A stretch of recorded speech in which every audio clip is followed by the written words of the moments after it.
ketika orang sakarat, itu Allah berfirman dalam Al-Quran, fakashafna anka ghita'aka fabasaruka al-yawma hadid. Kami buka bagi orang yang sedang sakarat itu ghita'aka, tabirnya. Jadi tadi ada tabir, kashafna anka ghita'ak. Kami buka itu tabir, fabasaruka al-yawma hadid. Maka matamu pada waktu itu tajam. Nah, mata mulai tajam. Kenapa mata mulai tajam? Karena dia mulai melihat hal-hal yang selama ini dia nggak pernah lihat. Mulai alam gaib kebuka. Mulai dia lihat malaikat, dia lihat jin, dia lihat. Cuman dia mungkin udah susah. Ada yang masih mudah mengeluarkan kata-kata, dia bisa berbicara. Tapi ada juga yang dalam kondisi sakit, lemah, tapi dia ngelihat. Itulah suka-suka mata. Ada yang ke kanan, ke kiri, ke atas, ke depan, ke belakang begitu. Nah itu udah pertanda. Tanda yang pertama, ini sudah mau sakarat. Buru-buru ditemenin. Nah ini jadi kewajiban kita nih, tugas kita apa? Jadi sebenarnya mengenal ilmu kematian ini bukan untuk orang tua. Ini untuk kita semua. Kenapa? Karena orang yang sakaratul maut itu memerlukan pertolongan. Memerlukan pertolongan kita. Karena di situ terjadi perebutan antara setan ingin menjadikan dia su'ul khotimah. Itu waktu terakhir bagi setan menyesatkan dia. Masih dicoba itu Kiai? Ini waktu terakhir dia. Jadi setan akan berbicara sesama temannya, tidak ada waktu lagi untuk kalian menyesatkan dia kecuali sekarang. Semampu kalian, itu sekuat tenaga setan menyesatkan orang ini. Caranya gimana Kiai? Nah, akhirnya datanglah setan bersosok seorang ibunya atau seorang ayahnya. Dia berupa orang. Nah, ayah kan udah mati duluan. Oh, menggambarkan orang yang udah duluan meninggal. Datang lagi. Ayahnya datang. Ayah kan udah mati duluan. Ayah nggak mungkin menyesatkan kamu. Nggak mungkin. Ayo deh. Untung pas ayah mau meninggal itu ada orang-orang yang ngajarin ayah. Itu nggak bener itu, Muhammad, kiai-kiai itu nggak bener tuh, tinggalin tuh, Islam tuh nggak bener. Yang bener tuh agama ini, agama itu, begitu. Itu di injury time ada itu. Seperti itu. Kalau dia lemah iman, wah ayah saya nggak mungkin menyengsarakan saya. Saya dulu sayang betul sama saya. Tapi kalau iman dia kuat, dia tolak tuh. Enggak. Nah, suka-suka ada orang keluar kalimat tidak. Itu tidak itu seperti yang dialamin Imam Ahmad bin Hambal. Imam Ahmad bin Hambal itu ketika dia sedang di sakaratul maut ditanya, kenapa tadi kamu bilang tidak?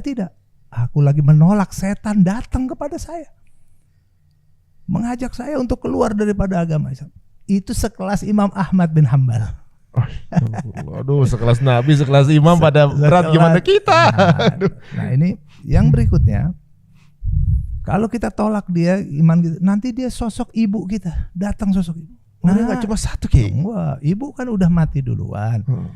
Yang bener tuh ayah kamu. Yang bener tuh, yang bener tuh agama ini, agama itu. Itu paling bener tuh Yahudi, itu paling bener. Udah tinggalin Muhammad, udah nggak bener tuh semua. Kamu selamat kalau kamu ikutin agama Nasrani, ahli kitab, agama yang lain-lain. Ibunya nggak mungkin dong nyesatin dia. Untung ibu juga terselamatkan. Ayo deh kamu ikut. Kalau imannya kuat, ibunya dia tolak. Tidak. Nah, itu pentingnya ada orang di sebelah. Supaya kalau orang mengerti kondisi, buru-buru jangan dibiarin lama-lama. Orang yang sedang sakarat ini dibiarin sendirian, dia dikerjain setan terus tuh. Oh, ya, jadi tugasnya yang nungguin apa ya? Yang nungguin begitu tahu ini orang sudah dalam kondisi kritis, sudah mulai ada tanda-tanda. Yang pertama,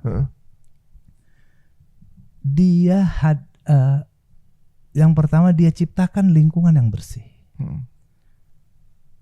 mulai dia baca surat Yasin. Nabi SAW kasih tahu, Iqra'u Yasin ala mautakum. Bacakan Yasin pada orang yang sedang sekarat di antara kalian. Nah,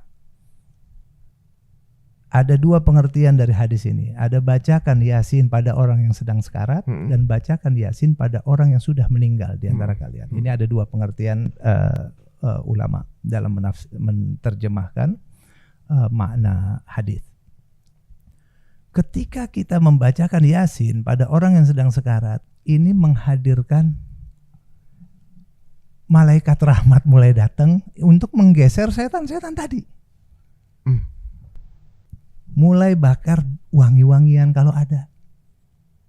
Singkirkan dari tempat yang kotor, karena tempat kotor itu atau yang bau-bau itu tempat setan. Kalau di ruangan bersih, ciptakan bersih, nah coba bakar buhur, wangi-wangian, atau kasih minyak-minyak wangi, geser di tangannya. Sehingga menyebabkan turunnya malaikat rahmat lebih segera datang. Ketika malaikat rahmat mulai berdatangan, mulai bergeser setan ini. Yang berikutnya, fungsi dan tugas, katakan keluarga kah, teman kah, orang-orang baik, fungsinya selain dia bacain Al-Quran, adalah yang nemenin dia. Jadi ada yang bacain Al-Quran. Kalau anaknya banyak kan enak, ada yang satu bacain Al-Quran, yang satu lagi nemenin, kasih minum, dikit-dikit disendokin. Kalau kelihatan minumnya nelennya semangat banget, berarti wajib buat yang nemenin untuk kasih minum lebih banyak. Iya, itu bisa menjadi penyebab setan. Di dalam kitab Bughiyatul Mustarsyidin diterang bisa menjadi penyebab setan kamu ikuti agama dia kalau kamu mau minum. Kamu kalau mau minum, ini minumnya, saya udah siapin. Ayo ikutin, bener itu ayah kamu tadi. Ayo nih kamu minum. Atau sosok guru kita yang kita percayain, setan nanti main begitu. Ini fungsinya keluarga, anak-anak muda, remaja, anak-anak kecil. Perlu belajar ilmu sakarat ini. Nah, kemudian apa? Yang nemenin kalau masih bisa diajak bicara, kita ajak bicara. Seperti apa ajak bicara, ngobrol. Nah, kalau dia berhasil menolak, setan pakai jurus nomor 2. Nggak bisa mengkafirkan dia pakai jurus nomor 2, yaitu menanamkan su'udzon kepada Allah. Su'udzon ini ada buruk sangka kepada Allah Subhanahu wa taala. Kamu tuh ahli maksiat, kamu tuh orang jahat, kamu tuh orang zolim, kamu tuh koruptor, kamu tuh dulu pernah mukulin orang, inget nggak? Kamu tukang mabok, kamu tukang menyiksa orang lain, anak, istri, itu diinget-ingetin. Jadi dia dibuat ketakutan. Kamu tuh ahli neraka, nggak bakalan dapat ampun kamu. Dibikin seakan-akan Allah nggak ampunin dia. Akhirnya dia suudzon, ya gue nggak bakalan ini, nggak bakalan diampunin deh sama Allah Subhanahu wa taala. Fungsinya orang yang ada di sebelah dia tadi, dia ngingetin, Bapak nih Allah, Bapak nih orang soleh, orang baik, amalnya banyak, ahli masjid, cinta ulama, dekat dengan majelis taklim, banyak bantu anak yatim. Itu zaman dulu jangan diingetin, Bapak udah ahli taubat, yuk sekarang taubat terus, yuk kita taubat sekarang. Ajak dia bertaubat. Masya Allah. Kalau dia ya saya taubat, masih bisa bertaubat. Kalau berhasil orang yang sedang sekarat ini bertaubat, Nabi sallallahu alaihi wasallam mengatakan, Innallaha yaqbalu taubata 'abdin ma lam yugharghir. Allah itu menerima taubat seseorang sebelum sampai kerongkongan.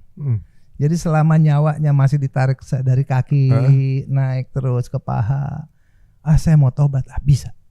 Allah terima.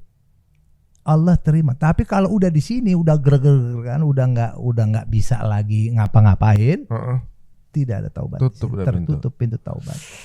Nah, mumpung lagi ini, ajak taubat sehingga itu menjadi amal terakhirnya dia.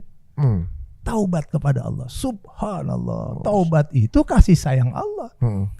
Innallaha yuhibbut tawwabin wa yuhibbul mutatahhirin. Allah itu mencintai orang-orang yang taubat dan mencintai orang-orang yang mensucikan diri. Dapat cinta Allah Ta'ala. Itu tugas orang yang ada di sebelahnya, harus tahu tugas. Waduh. Yang kedua, yang ketiga, singkirkan teman-teman maksiatnya, teman-teman zaman dulu, teman jahiliyah. Singkirkan gimana Ki? Ya, misalnya ada teman maboknya, ada teman kantor, teman jahiliyah. Ini keluarga, Pak. Minta kalau tolong. datang, kalau ada di sekitar dia, lagi proses ini, merekanya hadir. Betul. Pak, tolong Pak ya, kita keluarga pingin supaya keluarga aja di sini. Tolong Bapak tunggu di depan, doain ayah di depan, gitu. Nah, supaya apa? Ini jangan jadi bukti setan. Kamu inget nggak tuh teman kamu tuh? Lu kan dari dulu mabok melulu sama dia. Ingat nggak lu sama dia lu gebukin orang? Itu jadi dipikirnya dia ini, wah Allah nggak bakalan ampunin. Iya, gue dulu maksiat sama dia, saya zolim banget, saya jahat, saya apa? Akhirnya apa? Tujuan setan ngingetin kejahatan-kejahatan dia bukan untuk taubat, supaya akhirnya dia, Allah nggak bakal ampunin saya dah, saya ahli neraka dah. Kalau itu terjadi, Nabi SAW mengatakan dalam hadis qudsi, Allah berfirman, Ana inda dhanni abdi bi. Aku tergantung prasangka hambaku kepadaku. Kalau hambaku berprasangka aku ampuni dia, aku ampuni dia. Kalau hambaku berprasangka aku tidak akan ampunin dia, aku tidak akan ampuni dia. Itu yang diambil sama setan. Menanamkan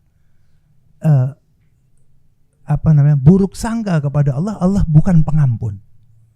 Dia lupa ada sifat Allah. Makanya nih kita dalam metode dakwah, buat orang-orang tua yang kita ajarkan, innallaha Raufur Rahim, Tawwabur Rahim. Allah itu penerima taubat dan pemaaf.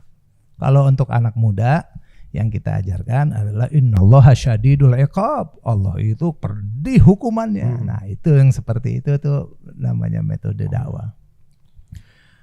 Nah, jadi tugas orang yang di sekitar tadi, talqin la ilaha illallah, ajak taubat, membangun dia itu optimisme masuk surga, sudah diampuni sama Allah. Yang keempat, hindari musuh-musuhnya atau teman-teman maksiatnya. Hindarin dulu, jauhin. Yang kelima, hadapkan ke arah kiblat. Hadapkan ke arah kiblat. Jadi begini miring di sana gitu Ki. Jangan dimiringin. Jangan dimiringin. Kalau kondisi lagi berat, kalau celentang kaki kita yang di ke arah kiblat, misalnya kiblat ke sana. Kaki kita ke arah kiblat, tapi kita nih dinaikin sedikit kepala kita sehingga kepala kita menghadap ke kiblat. Ini salah satu yang memudahkan. Kedua, upayakan. Biasanya kalau orang-orang soleh itu dia berupaya untuk bersuci. Nah, jadi dia mempertahankan kesuciannya atau amal batinnya nanti itu yang penting juga. Kemudian ingatkan zikir, diajarin cara zikir, zikir la ilaha illallah, diingatin di telinganya. Ini fungsi orang yang ada di sekitarnya. Ingatin la ilaha illallah. Nah, kalau dia udah ngucap la ilaha illallah sudah selesai. Atau misalnya terpatah-patah nggak apa-apa. Sekali dia ucap la ilaha illallah cukup sudah. Nah, jangan diajak bicara lagi. Jangan diajak. Kalau orangnya yang di sebelahnya ngobrol juga nggak boleh. Ngobrol kencang ketawa-tawa gitu. Jangan ketawa-ketawa. Perkara juga tuh. Perkara di situ jangan ketawa-ketawa. Itu bukan tempatnya untuk ketawa-tawa. Itu peristiwa sangat besar dan sangat-sangat tidak penting, ada hubungannya dengan urusan ketawa. Itu banyak ya. Itu mustahil kalau orang tahu apa yang dialami orang sekarat mau ketawa. Waduh, itu mengerikan. Nah saat itu kenapa mesti ini kan? Karena Nabi SAW mengatakan untuk talqin tadi, man kana akhiru kalamihi la ilaha illallah dakhalal jannah. Siapa orang yang akhir ucapannya la ilaha illallah masuk surga. Itu targetnya. Target orang yang membantu talqin tadi mengucap la ilaha illallah. Golnya itu. Golnya itu. Akhir ucapannya itu. Kalau Kalau jangan dia- ajak ngomong lagi berarti. Jangan diajak ngomong lagi. Kita baca Quran boleh, kita apa boleh, biar dia. Kalau ternyata habis gitu dia ngomong lagi, itu surat tanah Bapak tuh ada di sana, no. Keinget gitu, pakai keinget surat tanah. Siap aja. Itu talkin lagi berarti. Talkin lagi, ulangi lagi. Hmm. Kalau dia ada berbicara yang nggak ada urusan sama akhirat. Hmm. Kemudian apa? Yang di sebelah ini ingetin lagi, mau tulis wasiat nggak? Mau kasih wasiat nggak? Kalau yang normal, sekaratnya yang bagus gitu, Ya. mungkin dia coba saya wasiat. Ada apalah yang dia tinggalkan dalam wasiat dia. Subhanallah. Waduh. Nah ini fungsinya nih anak-anak muda. Kalau dia sayang sama ayahnya, sayang sama ibunya, harusnya dia tahu ini. Karena dia harus menyelamatkan. Jangan diserahin begitu aja sama dokter. Lah dokter ngerti gak ginian? Iya. Makanya ilmu ini harus diketahui setiap muslim. Dokter juga harus tahu kalau dia sedang menjalankannya, dia jalanin fungsi ini.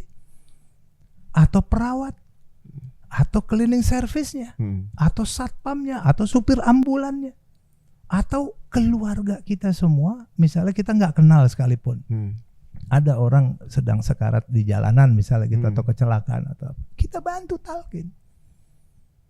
Angkat ke tempat yang tenang, kemudian kita bantu talqin. Ketika dia udah kesulitan, ajak talqin. Nah, kita bacakan ayat-ayat Al-Quran semampu kita. Nah, supaya dia lebih mudah. Karena dalam teman ini cukup panjang sebetulnya. Nah, ketika kondisi-kondisi seperti itu, nah, kemudian apa yang dilihat oleh ruh kita? Nabi SAW mengatakan, itu para malaikat hadir sejauh mata memandang. Jauh sekali, itu semua penuh dengan malaikat. Arwah ini. Setiap nyawa Yang nyawa yang lagi mau dicabut. Makanya dia benar-benar kaget. Dia nggak pernah lihat seperti ini. Setan lama-lama kepepet dengan banyaknya malaikat. Malaikat yang hadir tuh ada malaikat rahmat, ada malaikat azab. Dua-duanya berebut. Ini punya saya nih orang. Kata malaikat rahmat, ini orang baik, ini saya punya. Yang satu malaikat azab, ntar dulu. Dia punya saya, dia juga banyak maksiatnya. Nah, sampai datanglah hakim, namanya malaikatul maut. Dialah yang nanti ada dari belakang kepalanya, dia yang jadi penentu nanti. Dia yang cabut, kemudian dia katakan, wahai nafsu yang tenang, kembalilah engkau kepada Tuhanmu, dengan ridhonya Tuhanmu dan ampunan Tuhanmu. Dicabut dia dari sini. Nah,